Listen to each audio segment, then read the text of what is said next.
ഇന്നിവിടെ N D എയുടെ ഘടകകക്ഷികളായിട്ടുള്ള 10 വർഷത്തിന് മുകളം എൻ ഡി എക്ക് വേണ്ടി പ്രവർത്തിച്ച ഘടകകക്ഷികൾ നമ്മുടെ കേരള നേതൃത്വത്തിന്റെ അവഗണനയിൽ പ്രതിഷേധിച്ച് സംയുക്തമായിട്ട് ഇന്നിവിടെ യോഗം കൂടിയിരിക്കുകയാണ്. ചർച്ചകളിൽ മുന്നണി ശക്തിപ്പെടുത്തുന്ന കാര്യമൊക്കെ ചർച്ച ചെയ്ത് സജീവമായിട്ട് ഈ ചർച്ചയിൽ എല്ലാവരും പങ്കെടുത്തിട്ടുമുണ്ട്. 15 വർഷം 10 വർഷമുള്ള ഈ ഘടകകക്ഷികൾക്കൊന്നും 20 വർഷം പഴക്കമുള്ള ആൾ പോലും ഇതിലുണ്ട്. എന്നിട്ട് അവർക്കൊന്നും ഇതുവരെ ഒരു കാര്യവും ചെയ്തു കൊടുത്തിട്ടില്ല. ആ കേരള നേതൃത്വം 2 ടേൺ ഇപ്പോൾ കേന്ദ്രം ഭരിച്ചിട്ടും ഏകദേശം 650ഓളം ബോർഡ് കോർപ്പറേഷൻ അങ്ങനെയുള്ള തസ്തികകൾ ഒഴിഞ്ഞു കിടന്നിട്ട് പോലും 15-20 വർഷക്കാലം പുറകെ നിന്ന ഈ എൻ ഡി എയുടെ ഘടകകക്ഷികൾക്ക് അർഹതപ്പെട്ട സ്ഥാനങ്ങൾ കൊടുത്തില്ല എന്നുള്ളതാണ് പ്രതിഷേധം.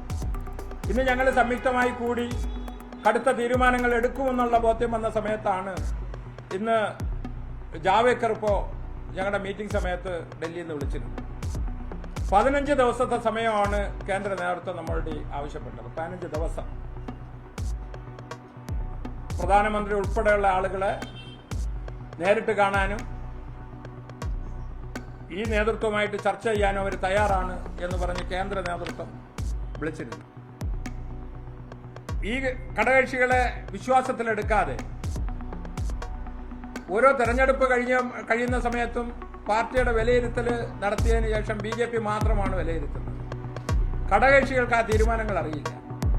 ഈ ഘടകകക്ഷികളെ വിശ്വാസത്തിലെടുക്കണമെന്നുള്ളതാണ് ഞങ്ങളുടെ പ്രധാന ആവശ്യം. അതെന്തായാലും ഉചിതമായ സമയത്താണ് കേന്ദ്രത്തിന്റെ ആ ഇടപെടൽ. അതിനെ ഞങ്ങൾ സ്വാഗതം ചെയ്യുന്നു. ആ 15 ദിവസവും കാത്തിരിക്കാൻ ഈ ഘടകകക്ഷികളെല്ലാം തയ്യാറുമാണ്.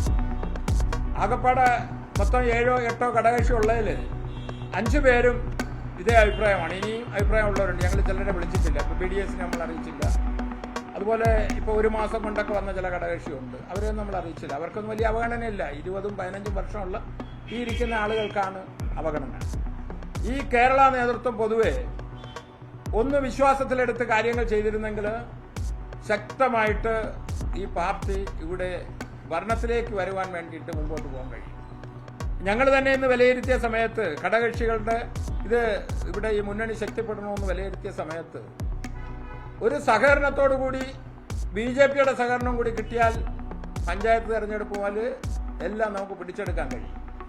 ഒരു വലിയേട്ടൻ മനോഭാവം BJPക്ക് മാത്രം 140 സീറ്റിൽ മത്സരിക്കണം, BJPക്ക് തന്നെ മുഖ്യമന്ത്രിയാവണം, അങ്ങനെ ഉള്ള ഒരു ചിന്താഗതി അവരുടേത് അതൊരു കാടത്ത ചിന്താഗതിയാണ്. അത് ഈ സംയുക്തമായിട്ട് നമ്മൾ കൂടി ഒരു പൂർണ്ണമായിട്ട് അംഗീകരിക്കണം. ചെറിയ കക്ഷി കാണും, വലിയ കക്ഷി കാണും. പക്ഷെ അവർക്ക് ഏതെങ്കിലും മണ്ഡലങ്ങളിൽ വലിയ ശക്തി കാണും. പക്ഷെ അതൊന്നും അംഗീകരിക്കാതെ ഒരു ഒറ്റപ്പോക്കിനെ ഞങ്ങൾ അംഗീകരിക്കുന്നില്ല. ഞങ്ങളെ വിശ്വാസമുണ്ട്. കേന്ദ്ര നേതൃത്വം സംസാരിച്ചത് ഞങ്ങളുടെ എല്ലാം ഞങ്ങൾ മീഡിയയോട് പറയുന്നില്ല. ഞങ്ങൾ ഈ കൂടുന്ന വിവരം അറിഞ്ഞ ഉടൻ തന്നെ അവർ ഇതുവരെ അറിഞ്ഞില്ല എന്നാണ് പറഞ്ഞത് കേന്ദ്ര നേതൃത്വം. ശരിയായിരിക്കും. പക്ഷേ എത്രയോ NDA മീറ്റിങ്ങിന് ഞങ്ങൾ ഇതേപോലെ ഇരുന്നിട്ട് ഈ കാര്യങ്ങളെല്ലാം ഞങ്ങൾ അവതരിപ്പിക്കുന്ന സമയത്ത് state president Shri Krishnadas G എല്ലാവരും അതിൽ ഉണ്ട്. അതുപോലെ തന്നെ NDA മീറ്റിംഗ് കൂടുന്ന സമയത്ത് ഞങ്ങൾ കേന്ദ്രത്തിന്റെ പ്രതിനിധി വേണമെന്നുള്ള ആവശ്യം അവർ അംഗീകരിക്കുന്നില്ല. കേരളത്തിന്റെ കാര്യങ്ങൾ മാത്രം ചർച്ച ചെയ്ത് കേന്ദ്ര നേതൃത്വം അറിയാതെ, എന്നാൽ കേന്ദ്ര നേതൃത്വം ചെയ്തു തരേണ്ട കാര്യങ്ങൾക്ക് നമുക്കൊപ്പം സപ്പോർട്ട് ചെയ്യാൻ ഇവിടുത്തെ നേതൃത്വം തയ്യാറല്ല. ഞങ്ങളുടെ മുന്നിൽ വേറെ വഴിയില്ലാത്ത കൊണ്ടാണ് ഞങ്ങൾ അകത്ത് പറഞ്ഞ് എല്ലാം പറഞ്ഞ് സംയുക്തമായിട്ട് ഇവിടെ കൂടിയത്. ഇവിടെ കൂടിയ സമയത്തും ഈ ഇരിക്കുന്ന ഘടകകക്ഷികളുടെ മനസ്സിൽ ആദ്യമായിട്ട് വന്നത് ഈ മുന്നണി ശക്തിപ്പെടുത്താൻ എങ്ങനെ കഴിയും.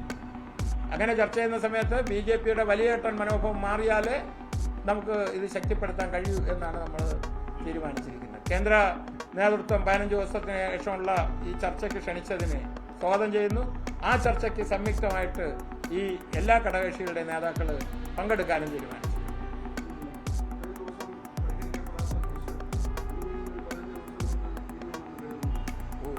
കേന്ദ്ര നേതൃത്വം എന്ന് പറയുന്നത് ഒരു വലിയ നേതൃത്വമല്ലേ. അവർ എന്തെല്ലാം പ്രശ്നങ്ങൾ നിസ്സാരമായിട്ട് പരിഹരിച്ചിട്ടുണ്ട്. ഞങ്ങളുടെ വിഷയങ്ങൾ അങ്ങനെ വലിയ വിഷയങ്ങളല്ലല്ലോ.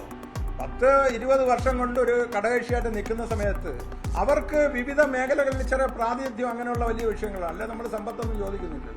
പരിഹരിക്കാൻ കഴിയുന്ന ചില കാര്യങ്ങൾ അവർക്ക് ചെയ്യാൻ കഴിയണത് അത് ബോധ്യപ്പെടുത്താൻ ഞങ്ങളെ കൂട്ടിക്കൊണ്ടു പോകാമെന്ന് പറഞ്ഞ് അവിടെ എല്ലാവരെയും മെമ്മോറണ്ടം കൊടുക്കാനുള്ള അവസരം ഒതുക്കുമെന്ന് പറഞ്ഞ BJP നേരത്തെ ഇതുവരെ കൂട്ടിക്കൊണ്ടു പോയില്ല. അപ്പോൾ ഞങ്ങൾക്ക് ഡൽഹി പോകാനുള്ള സംവിധാനം ഞങ്ങൾക്കും ഇല്ലേ? ഞങ്ങൾ നേരിട്ട് പോകും, നേരിട്ട് കൊടുക്കും. ഈ ഒരു മുന്നണി മര്യാദ അനുസരിച്ച് BJP നേതൃത്വത്തെ അംഗീകരിച്ച് പോകുന്ന ഞങ്ങൾക്ക് അവർ യഥാസ്ഥാനത്ത് ഞങ്ങൾക്ക് പ്രധാനമന്ത്രിയായിട്ട് അമിത്ഷാ ആവട്ടെ, അഖിലേന്ത്യാ പ്രസിഡന്റ് ആവട്ടെ, ഞങ്ങൾക്ക് അവരെ നേരിട്ട് കാണാനും ഈ വിഷയങ്ങൾ അവതരിപ്പിക്കാനും അവസരം വേണം. അതെന്തായാലും കേന്ദ്ര നേതൃത്വം സന്തോഷത്തോടെ ഞങ്ങളെ തന്നെ ക്ഷണിച്ചിരിക്കുന്നു. അത് ഞങ്ങളെന്ന് സന്തോഷവാനാണ്. കേരള നേതൃത്വം അവഗണിച്ചെങ്കിലും കേന്ദ്ര നേതൃത്വത്തിൻ്റെ വിശാല മനസ്ഥിതിയെ ഞങ്ങൾ പൂർണ്ണമായിട്ട് അംഗീകരിക്കും.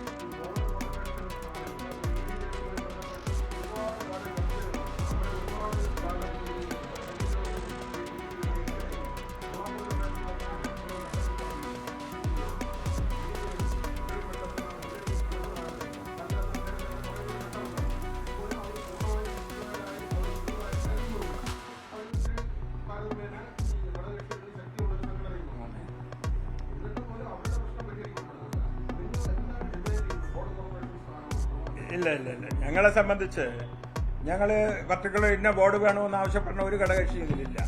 ഒരു ബോർഡും കോർപ്പറേഷൻ ഇല്ലാത്ത ഒരു കാലഘട്ടത്തിൽ BJPയുടെ പേര് പോലും നേരെ അറിയാത്ത 20 വർഷത്തിന് മുമ്പൊക്കെ ഇതിൽ ബന്ധപ്പെട്ട ആളുകളാണ് ഇതിന്റെ ഘടകകക്ഷികൾ. ഞങ്ങളുടെ ആവശ്യം ഞങ്ങളെ വിശ്വാസത്തിലെടുക്കണം. ഉദാഹരണത്തിന് ഇവിടെ ഇലക്ഷൻ നടന്നു എല്ലാ സ്ഥലത്തും. അത് എല്ലാ സ്ഥലത്തും വിലയിരുത്തൽ നടന്നു. ഈ ഇരിക്കുന്ന ഒരു ഘടകകക്ഷിയോട് എന്തെങ്കിലും ശരിയാവട്ടെ തെറ്റാവട്ടെ അത് ഷെയർ ചെയ്യണ്ടേ? അതവർ ചെയ്യുന്നില്ല. പിന്നെ ഈ ഘടകകക്ഷിയൊക്കെ ഒന്നും തീരെ ആൾ കുറവൊന്നുമില്ല. അത്യാവശ്യം എല്ലാ മേഖലയും ഇപ്പം കുരുവിള മാത്യു അദ്ദേഹം കോട്ടയം പോലുള്ള മേഖലകളിൽ അദ്ദേഹം മലയോര മേഖലയൊക്കെ ബന്ധം. ഞങ്ങളെ സംബന്ധിച്ച് തിരുവനന്തപുരം ജില്ല ഞങ്ങൾക്ക് നല്ല ബന്ധം. അതുപോലെ ഓരോ സ്ഥലത്തുള്ള ആളുകളുണ്ട്. അപ്പോൾ അവർക്കൊക്കെ ഒരുപാട് കാര്യങ്ങൾ ചെയ്യാൻ കഴിയും. പക്ഷേ അതിനുള്ള അവസരങ്ങൾ കൊടുക്കുന്നില്ല. ഒറ്റയ്ക്ക് കേരളത്തിൽ 140 സീറ്റിൽ എങ്ങനെ മത്സരിക്കാം, എങ്ങനെ എല്ലായിടെ ജയിക്കാം, പ്രതിപക്ഷമില്ലാതെ എങ്ങനെ ഭരിക്കാം എന്നുള്ള ഈ BJPയുടെ ഒരു അഹന്തപരമായ തീരുമാനത്തിന് അംഗീകരിക്കുന്നില്ല. ഇല്ല ഇല്ല UDF ഞങ്ങളെ സംബന്ധിച്ച് കേന്ദ്ര നേതൃത്വത്തിന്റെ ആ ഭരണപരിഷ്കാരങ്ങളും ആ ഭാരതത്തിന് വേണ്ടിയുള്ള ഒരു രീതിയൊക്കെ ഞങ്ങൾക്കെല്ലാം അങ്ങേയറ്റം അംഗീകാരമുള്ളതാണ്. മറ്റൊരു നേതൃത്വം നമ്മളെ സമീപിക്കുകയോ ഞങ്ങൾ സമീപിക്കാനോ ഇപ്പോൾ തീരുമാനിച്ചിട്ടില്ല. അല്ല, ഞങ്ങൾ ചിലപ്പം അങ്ങനെ ചർച്ചയിൽ വഴുതി പോകുമായിരുന്നു. അത് സമയോചിതമായിട്ട് കേന്ദ്രത്തിൻ്റെ ആ ഒരു തീരുമാനം പെട്ടെന്ന് ഈ മീറ്റിംഗിൽ വരികയും ഞങ്ങൾക്ക് പെട്ടെന്ന് കടുത്ത തീരുമാനം എടുക്കാതെ മുമ്പോട്ട് പോകാനും കഴിഞ്ഞു.